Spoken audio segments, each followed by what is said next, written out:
partir de ahora daremos comienzo con la clase número 10 de Lucas. El libro a estudiar es el capítulo 10 de Lucas. Entre el versículo 1 al 9,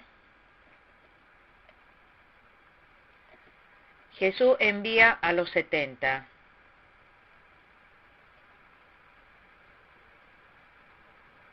Jesús, después de levantar a 70 discípulos, les dio poder y los envía como evangelistas. Aquí dice que 70 fueron levantados según la palabra.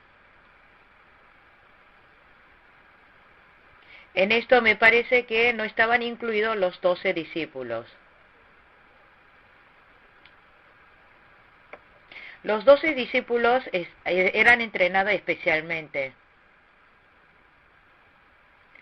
para poder usarlos como columna para las iglesias del Nuevo Testamento.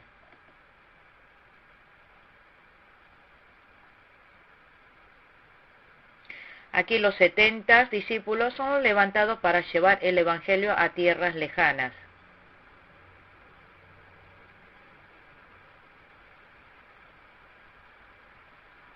Los 70 discípulos o los 12 discípulos fueron llamados por Jesús.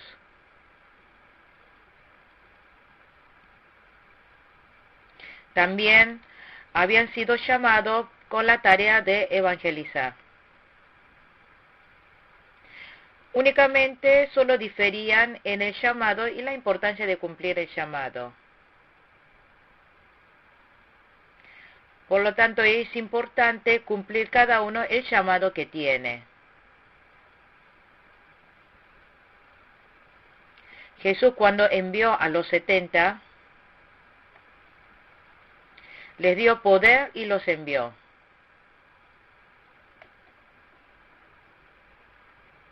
Los discípulos usaron ese poder y sanaron enfermos. Pisotearon a serpientes y escorpiones. También echó fuera espíritus malignos. Este poder les fue dado a los 12 discípulos y también a los otros discípulos.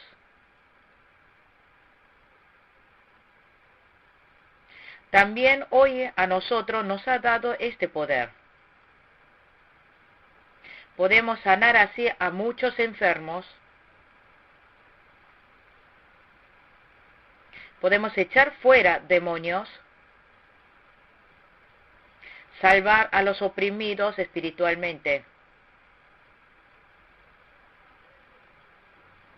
Y también sanar a enfermos como el leproso que se mueren por pecados.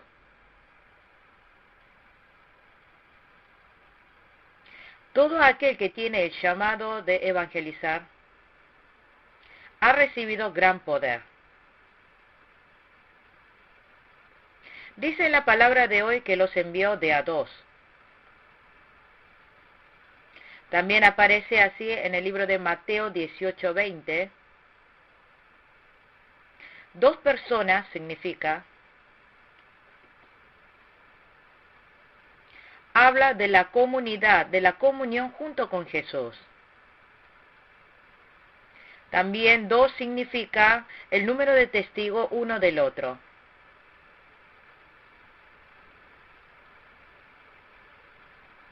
Hoy Jesús envió de a dos a lugares donde iría a predicar.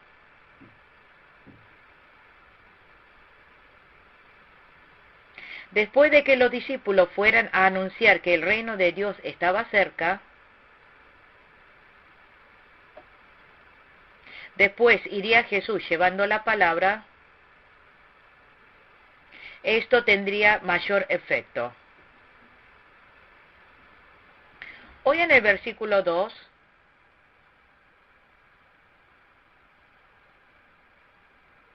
dice que mande obreros a su campo.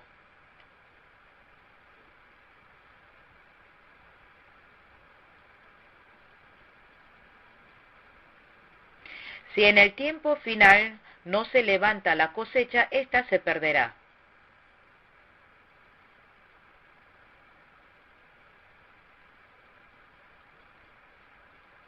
significa que hay falta de verdaderos obreros espirituales que puedan salvar a las almas perdidas. Aquí el dueño de la cosecha es Dios.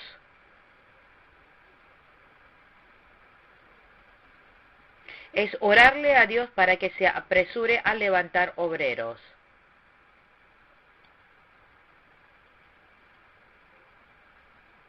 Por eso, levantar seminario y formar obreros es muy importante. En el versículo 3, dijo, vayan ustedes, miren que los envío como corderos en medio de lobos. Las gentes del mundo son como lobos. Por eso muerden y lastiman. Por eso hay que ser astuto como la serpiente, pero sencillo como la paloma para que no se les pasen por mal. ¿Qué significa que sean astutos como la serpiente? No está hablando de la sabiduría que uno posee,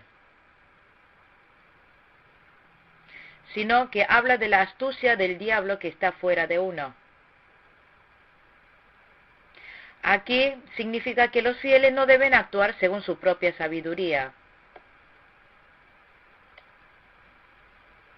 sino deben recibir la sabiduría de Dios para que pueda vencer.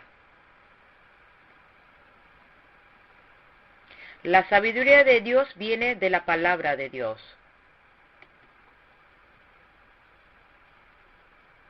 Aunque sea muy tempestuoso y grande la cantidad de lobos, si solo va aferrado con la palabra de Dios, el diablo terminará huyendo.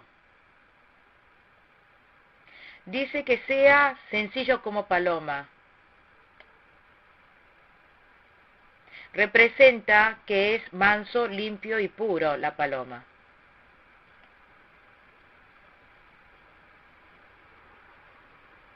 Significa que los fieles deben arrepentirse, ser manso, limpio y puro. Solamente esperar en Dios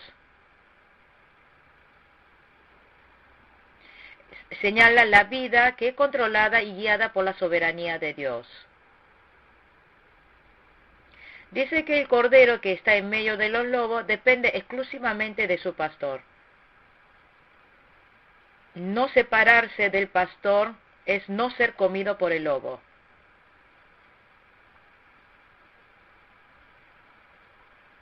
En el versículo 4 dice que no lleven monederos, ni bolsa, ni sandalias.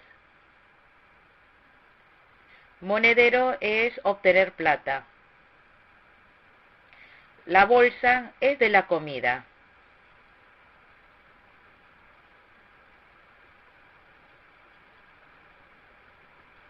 Esto significa que el que evangeliza no debe preocuparse de qué comerá, de lo económico y sandalias. Significa que solo dependa y espere en Dios.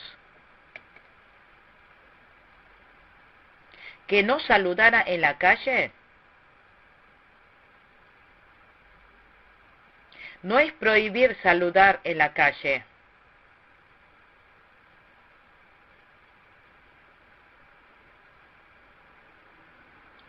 Significa que uno que ha salido a evangelizar no pierda tiempo dando saludos.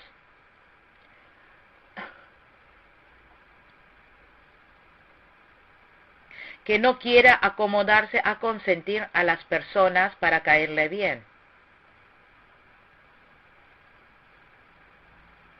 Y si no se pudiera concentrar de todo corazón para evangelizar, no obtendrá el fruto de la evangelización. Se convertirá en algo formal. El motivo de llevar el evangelio es para dar paz. Por eso, como dice en el versículo 5, lo primero fue que en esta casa haya paz.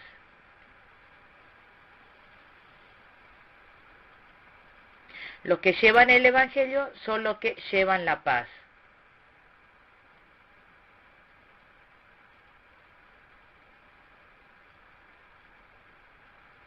Por eso las personas que reciben el Evangelio tendrán la verdadera paz que viene de Dios. En el versículo 6, si hay persona capaz de recibir la paz en ese hogar, la paz permanecerá en esa casa. Pero si en esa casa no recibe esa paz, la paz será devuelta al que evangeliza.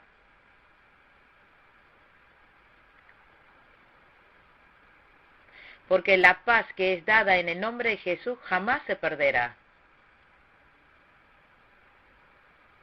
El proclamar el Evangelio no solamente es para la paz física, sino es darle paz espiritual y eterna. En el versículo 7, si lleva el Evangelio con el poder de Dios, dice que habrá quienes lo rechacen, pero también lo reciban. Significa que permanezca en la casa de esa persona que ha aceptado el Evangelio y predique. Que se quede en esa casa significa que no ande de casa en casa para recibir mejor atención. Si se muda de un lugar a otro, puede que la primera casa que lo ha recibido se sienta mal. También otros terminarán pensando que va de acá para allá para recibir buena atención. Por eso la luz de Cristo se podrá oscurecerse. Dice que Jesús no vino para ser servido, sino para servir. Por eso el que evangeliza debe desechar la idea de ser servido. Deberá permanecer en la primera casa a la cual ha ido y debe luchar para que la luz del Evangelio se extienda. Debe quedarse satisfecho de solo llevar el Evangelio. Si vemos en los versículos 8 y 9, si sanamos con la luz del Evangelio la enfermedad espiritual, también habrá posibilidad de sanidad física. El evangelista con el poder de Dios tiene que trabajar para sanar espiritualmente, hacer el bien. Hay que trabajar y ayudar a levantar. Tienen que purificar la putrefacción que ocurre como en los leprosos. Tiene que dar vista al ciego. Tiene que ayudar a hablar al mudo. Tiene que esforzarse para dar vida. Porque en el Evangelio mismo está el poder. Y también le da gran poder al que sale a evangelizar.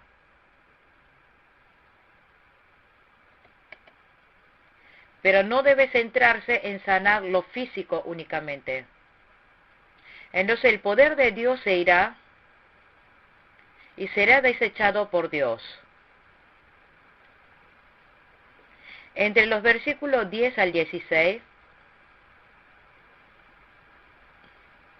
habla acerca del ay para los que rechazan el Evangelio.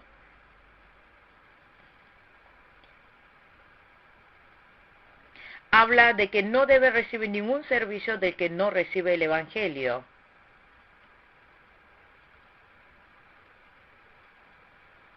Esto es lo que significa que saque el polvo de los pies. Esta palabra es que cuando se presente ante el juicio, es para dar testimonio de que ello no tiene nada que ver con el Evangelio.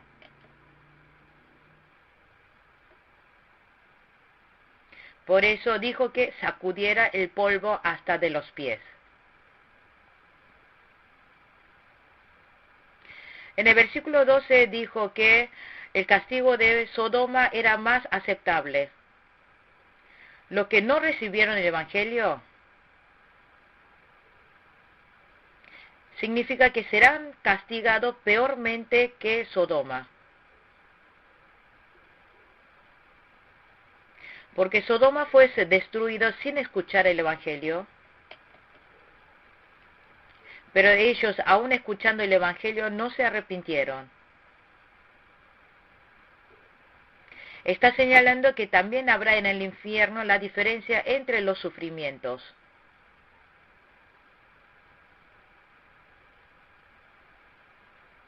Los que cometieron grandes pecados serán más castigados. Los que después de escuchar la luz del Evangelio no se arrepintieron, recibirán más doloroso sufrimiento.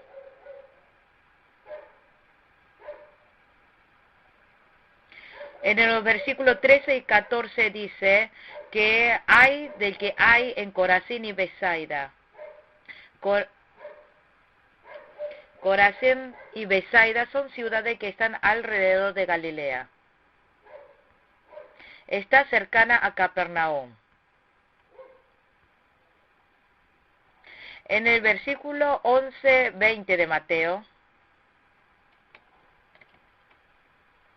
dice que es el lugar donde Jesús realizó más muestra de poder.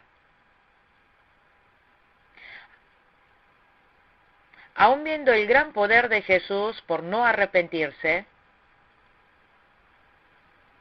serán quemados en el fuego del infierno en el día de juicio. Tiro y Sidón son ciudades gentiles.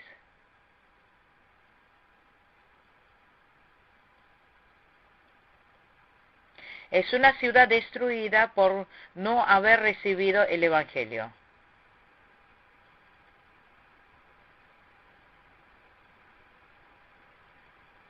Pero Corazín y Betsaida fueron testigos de muchos milagros que Jesús realizó. Aunque hayan recibido grandemente la luz del Evangelio, no se arrepintieron. Lo rechazaron.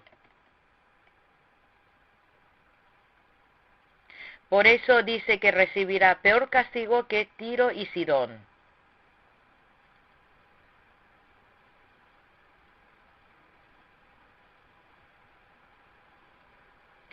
Por eso, si se hubieran hecho en Tiro y Sidón los milagros que hicieron en medio de ustedes,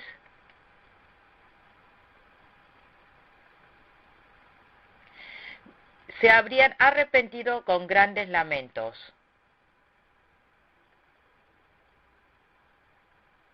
Aun viendo la gran luz del Evangelio, no se arrepienten, están cometiendo gran pecado, y su castigo también será grande.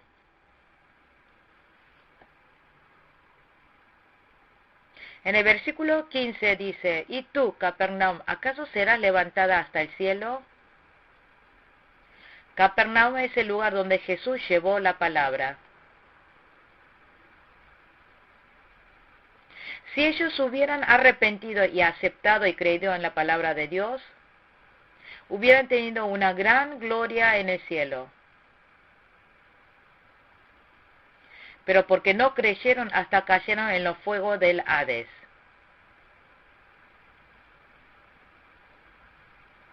Hades es el infierno o abismo.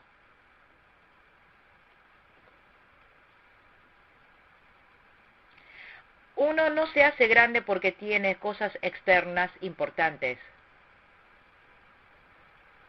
Escuchar la palabra, el Evangelio y arrepentirse.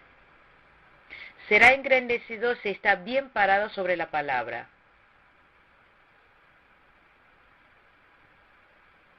Escuchar la palabra del evangelista es escuchar la palabra de Jesús. Escuchar a Jesús es escuchar a Dios. Pero el que rechaza la palabra es rechazar a Jesús. Es lo mismo que rechazar a Dios. El que predica la palabra de Dios es el mensajero de Dios, es el enviado.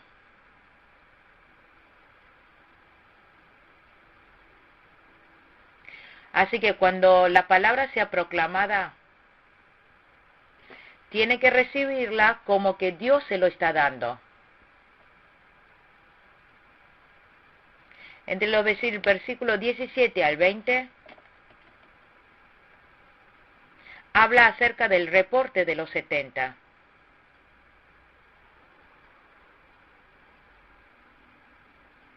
Los 70 volvieron contentos de haber llevado la palabra y estaban informándole a Jesús. Aunque vaya con un corazón cargado a dar la palabra, cuando vuelve lo hace contento.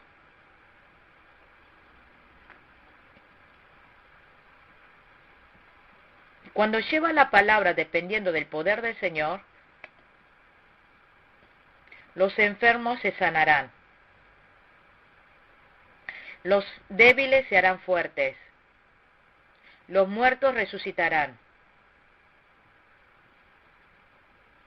Podrán ver cómo los demonios se someten.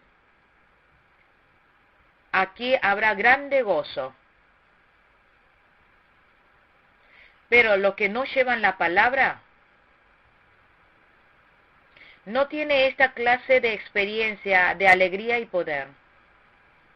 Por eso el creyente fiel tiene que llevar la palabra.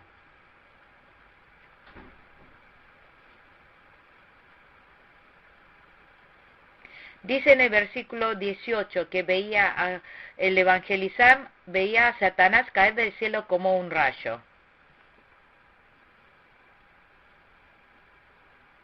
En Efesios 2:2 dice que el diablo está gobernando los cielos y el firmamento. Cuando llevamos el evangelio, los demonios que tienen el control de los cielos y firmamentos caen.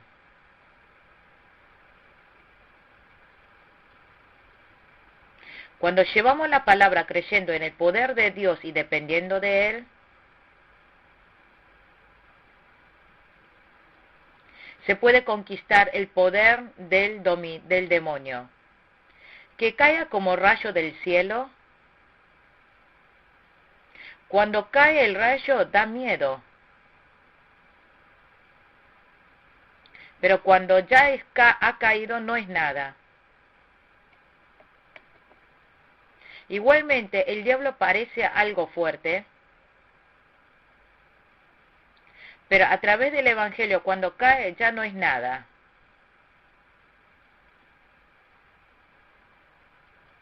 Dice en el versículo 19, pisotear serpientes y escorpiones. Existen personas que dañan como la serpiente.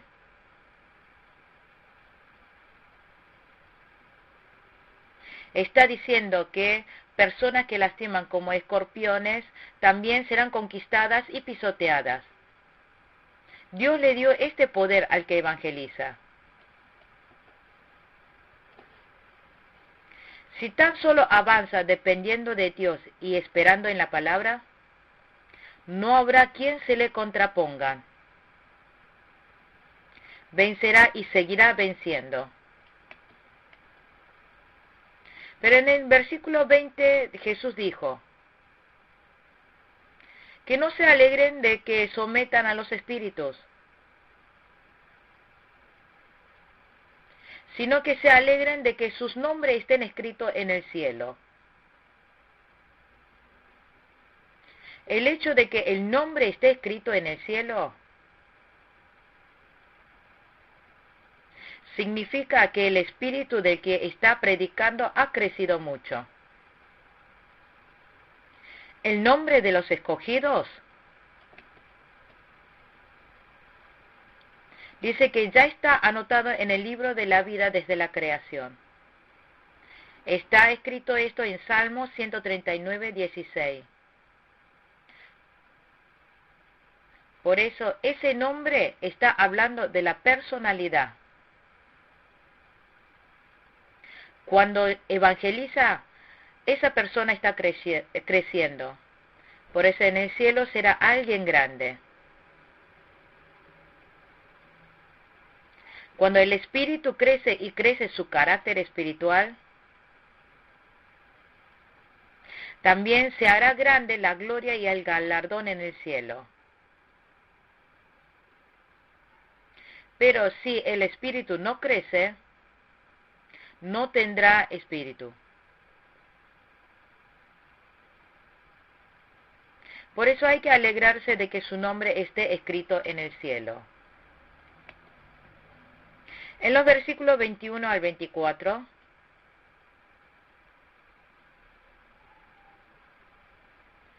habla de los que recibirán el Evangelio y los que no recibirán.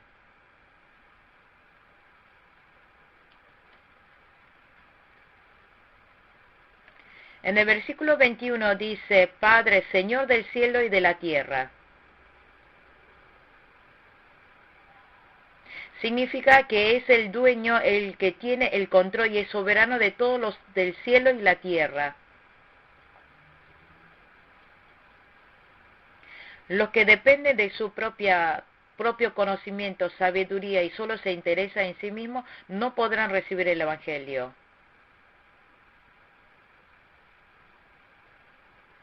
Pero los que reciben como niños humildes la palabra de Dios tal como es,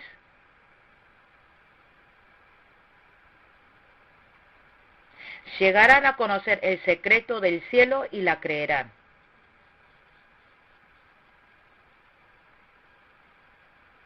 Los que tienen conocimiento del mundo y son inteligentes, aunque crean en la palabra de Dios, lo creerán acorde a su propio conocimiento y sabiduría. Por eso su vida espiritual no crecerá. Por eso los fieles creyentes deberán desechar su propio conocimiento y sabiduría, y desechar su egoísmo también. Hay que desechar todo para el Señor. Deben seguir la palabra del Señor. A estas personas Dios le dará todo. Esto es la voluntad de Dios. Esto es lo que le alegra el corazón de Dios. Hoy en el versículo 22,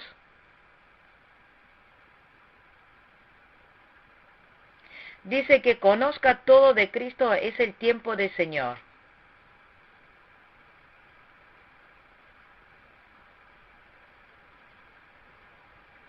Que no hay nadie que conozca la voluntad de Dios excepto Jesús y lo que hace en su voluntad.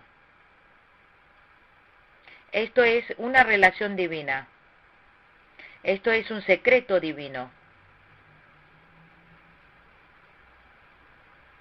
Por eso, sin la llenura y la guía, la inspiración del Espíritu Santo es imposible saberlo. Por eso los que recibieron la profecía de Dios son los que recibieron la palabra de Dios.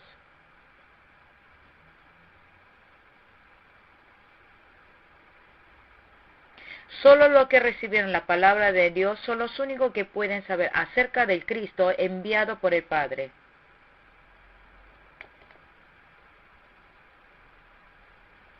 Dijo en el versículo 23, dichosos los ojos que vean lo que ustedes ven. En el pasado los profetas y los reyes quisieron ver a Cristo. Dice que en el pasado los profetas y los reyes quisieron ver a Cristo, pero no lo vieron. Quisieron escuchar la palabra de Jesús, pero no lo pudieron hacer.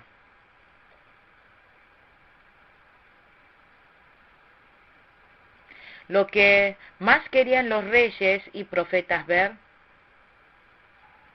cuánto más bendecidos los que pudieron ver directamente con sus ojos. Pero después de que Jesucristo ascendiera,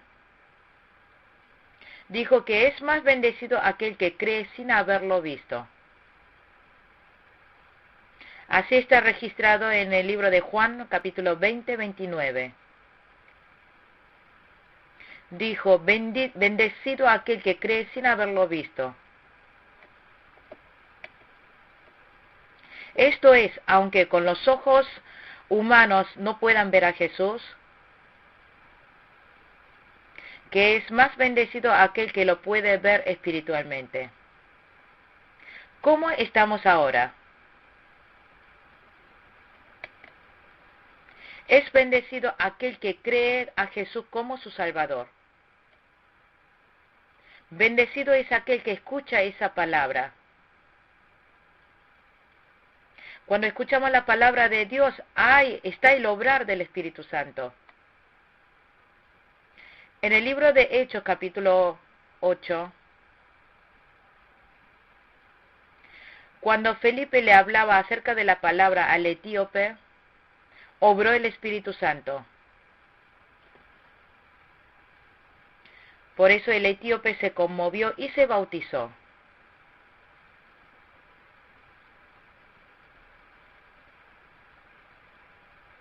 Cuando Pedro fue a la casa de Cornelio a llevarle la palabra, también descendió el Espíritu Santo.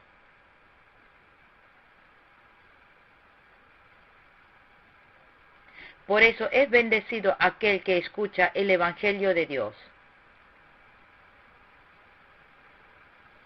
Pero nosotros cuando escuchamos la palabra de Dios, ¿cómo lo tenemos que hacerlo?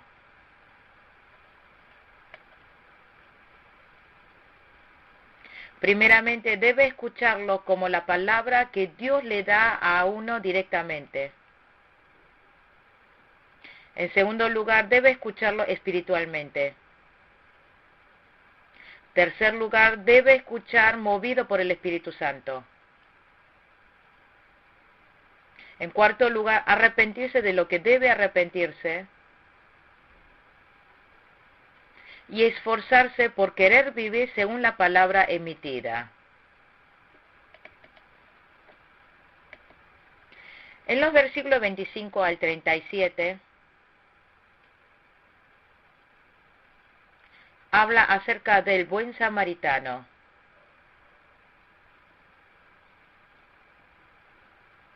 En el versículo 25 aparece el legalista. El legalista es intérprete de la ley. Dijo, ¿qué tengo que hacer para heredar la vida eterna?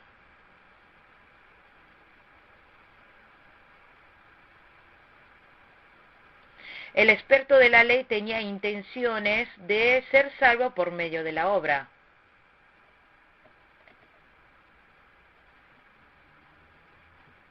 Y en ese momento Jesús le preguntó al experto acerca de qué es lo que dice la ley. Y le enseñó justamente con lo que él mismo había dicho. Y Jesús le dio una enseñanza muy efectiva.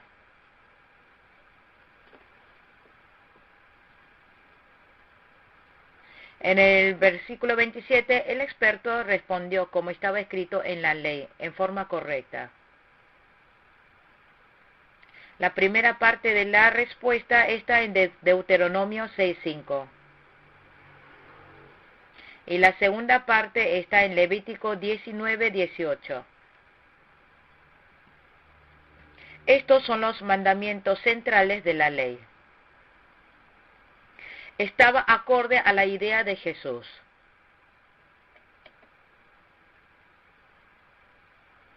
Por eso Jesús dijo, bien contestado, haz eso y vivirás.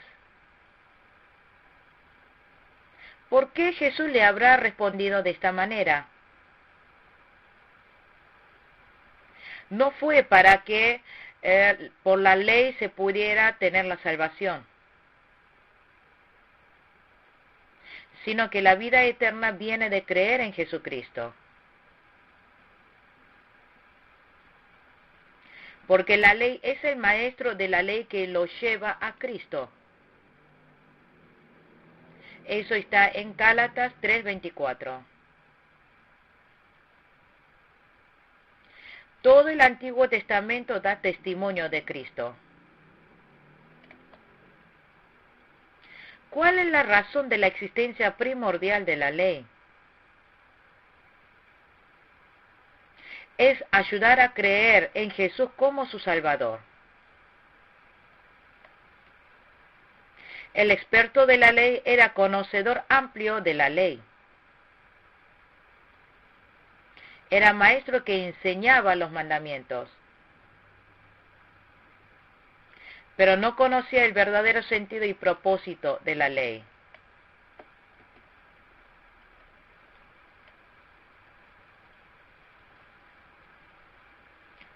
Por eso todavía no tenía comprensión de la vida eterna. El que tiene muerto el espíritu no puede conocer a Jesús. No puede creer. El que no cree no puede amar a Dios. Solo aquel que ha renacido puede creer en Jesús.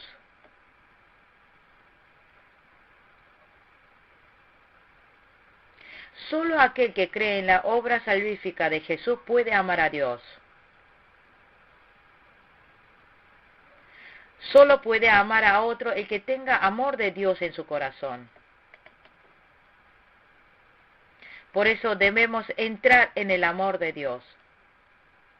Cuando entramos en ese mundo podremos amar.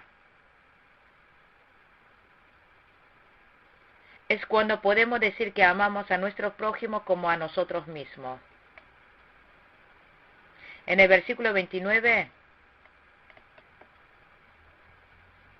el experto de la ley no entendió lo que decía Jesús. Pero como lo respetaba sus opiniones, preguntó quién era su prójimo. Por eso, del versículo 30 en adelante, habla por medio de la parábola del buen samaritano. En el versículo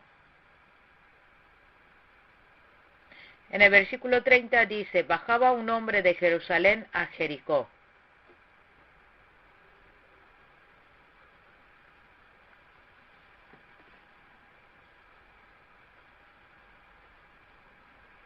El significado escondido de que bajara de Jerusalén a Jericó, Jerusalén es de donde está el templo de Dios. Es el centro religioso.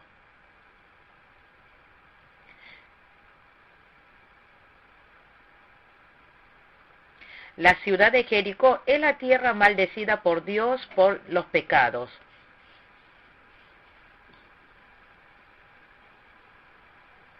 Esta persona había partido de su vida centralizada en el templo.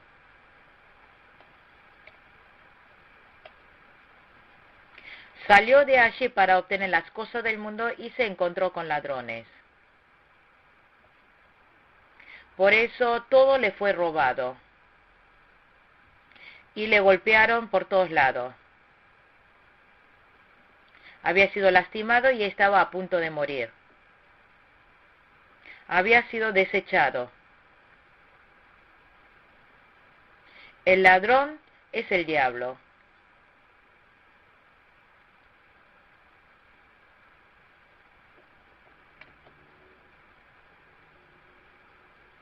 Apartarse de Dios e ir al mundo tiene muchas tentaciones del diablo. Una vez caído se encontrará con situaciones miserables.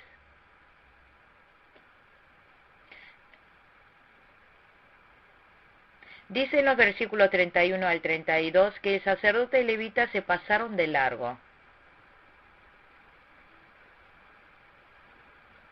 Estas dos personas se encontraron con esta persona que le habían robado, pero no ayudaron para nada.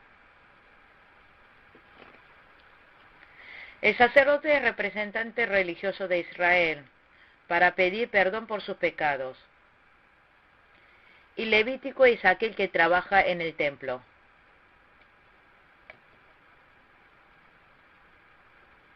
Ellos tienen la responsabilidad y el deber de ayudar a este desdichado.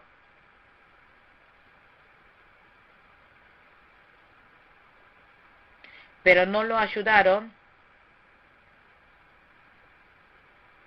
aún hicieron oído sordo a su gemir.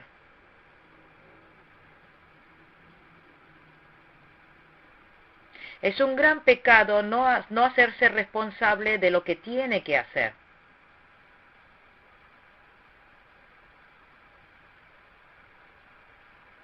Este sacerdote y levita representan a los religiosos formales.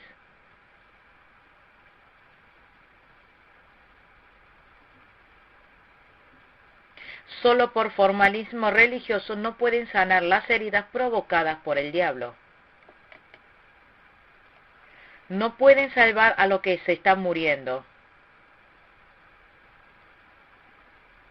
Hoy día también existen muchas iglesias y personas que actúan por formalismo religioso. Con esto no pueden sanar las heridas internas de las personas. No pueden levantar al que está caído. No pueden salvar al que está muriendo espiritualmente. Pero acá aparece el buen samaritano.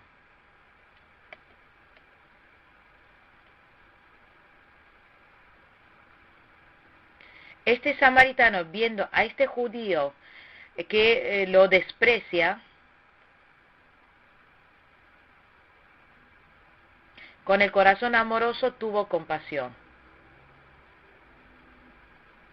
No pensó en su vida y se acercó a él. Derramó vino y aceite en sus heridas.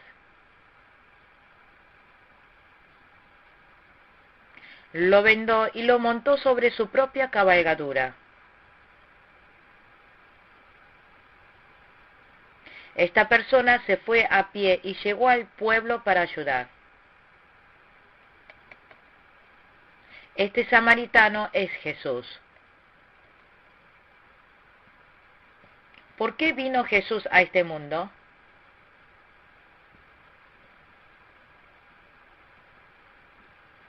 Dios vio cómo este mundo estaba siendo robado y arrebatado por el diablo. Lastimados.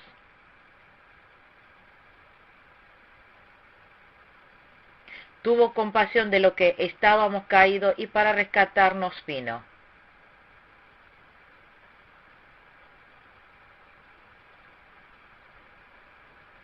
No hay otro, sino solo Jesús puede sanar, vendar y curar las heridas.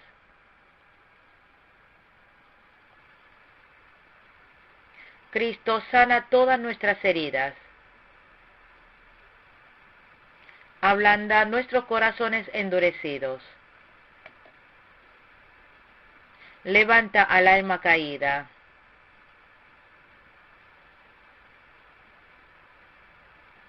Derramas vida y gracia a nosotros.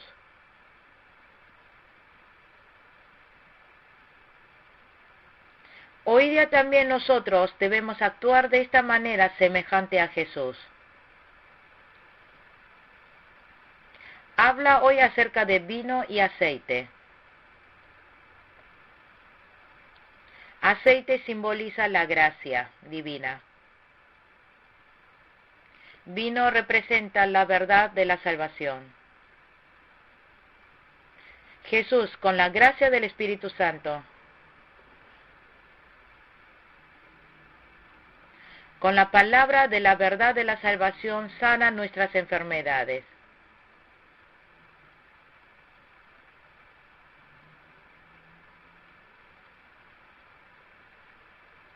Que haya puesto sobre su cabalgadura significa que Jesús mismo se puso en el lugar del siervo para ayudar a los fieles. El alojamiento representa la iglesia.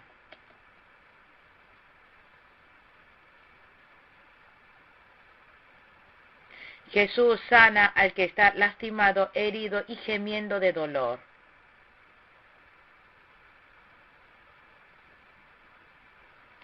Los trae a la iglesia para que los cuidemos. Este es el mandamiento que nos da.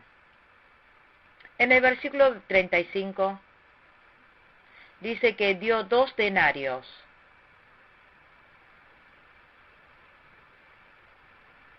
Estos 2 denarios señalan la verdad y la inspiración espiritual que le dejó a la iglesia, que si cuesta más,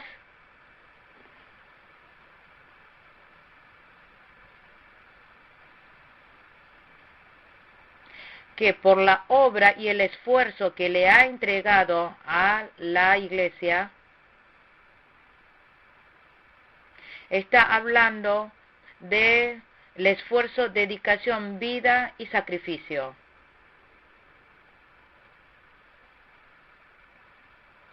Por eso podemos nosotros salvar al alma herida con los 2 denarios que Jesucristo nos ha dejado. Pero allí debe haber la decisión resuelta del evangelista. Habrá un levantar espiritual cuando haya sacrificio.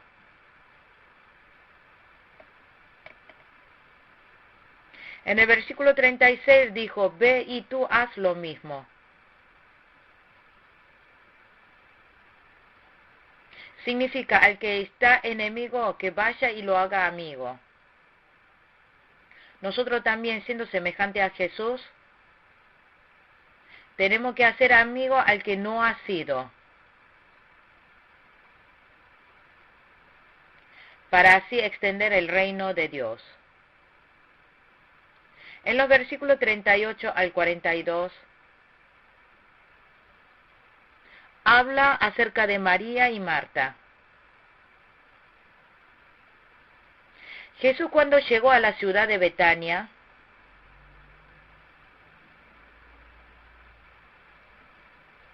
Marta lo fue a buscar, lo invitó a Jesús a su casa. María y su hermana menor, y Nazaret, Lázaro y el hermano mayor. En el 39 dice que enseñó la palabra. María deseó la palabra de Dios. No quiso dejar escapar ninguna palabra de Jesús.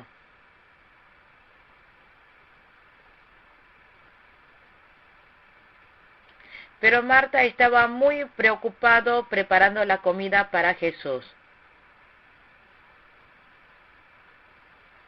Un fiel creyente debe tener una actitud segura y serena. Marta no estuvo en el lugar de la guía de Jesús, sino en el lugar de reclamar, y estaba descontento con María.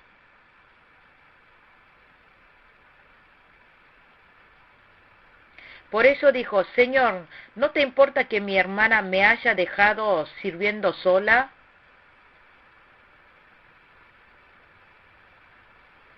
Es una actitud, palabra de descontentamiento hacia y de mandato a Jesús. También palabra de descontentamiento hacia María. Era bueno el pensamiento de Marta de querer servir con muchas cosas a Jesús. Pero con eso cometió un gran error.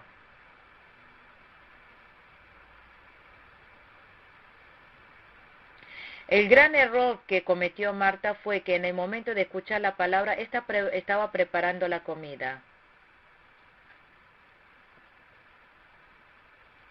Hoy día también, en el momento en que tiene que recibir la palabra, está haciendo otras cosas. En el tiempo de gracia debe recibir gracia. En el tiempo de salvación debe recibir salvación. Porque cuando pase esa oportunidad nunca más lo podrá tener. En otras palabras, podríamos decir que es una atención comercial religioso. Hoy día estas personas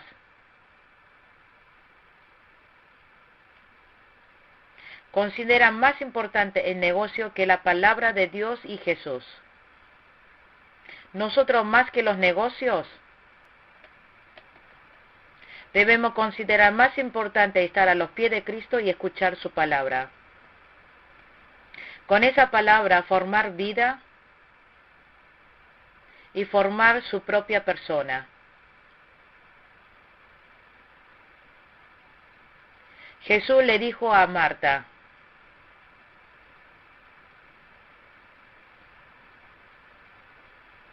le dijo primero que escuche la palabra y se tranquilice.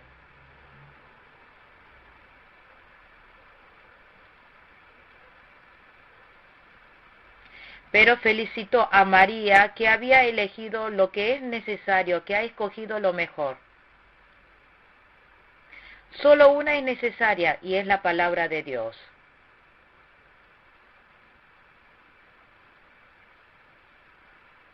Si vivimos por la palabra de Dios, nuestro espíritu vive. También Dios añadirá lo físico.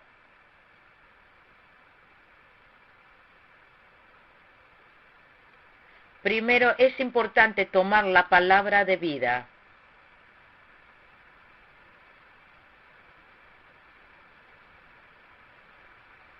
Dijo, María había escogido lo mejor y no se le quitara.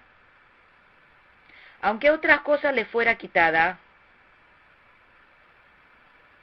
no debe dejar que se le quite la palabra de Dios. Si no se le quita la palabra de Dios, Dios se contentará y llenará con más cosas buenas. Con esto terminamos la clase número 10 de Lucas. Muchas gracias.